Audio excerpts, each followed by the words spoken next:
শুক্রবার বিকেলে সারা ভারত কৃষক সভার ত্রিপুরা রাজ্য কমিটির কার্যালয়ে সাংবাদিক সম্মেলন অনুষ্ঠিত হয়। সম্মেলনে রাজ্য কমিটির নেতৃবৃন্দ কৃষকদের বিভিন্ন সমস্যা ও সমাধানমূলক প্রস্তাব নিয়ে বক্তব্য রাখেন। উপস্থিত ছিলেন সংগঠনের সভাপতি পবিত্র কর সহ অন্যরা। রাজ্যে কৃষকদের নিয়ে আমরা বলা যেতে পারে আগামী 2-3 মাস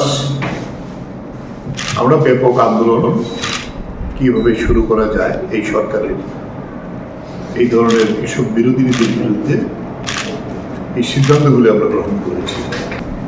আমরা দেখেছি একবার গেল বন্যা, সরকার কোনো সাহায্য করেনি, একেবারেই বক্তৃতার বাইরে তেমন কিছুই পায়নি।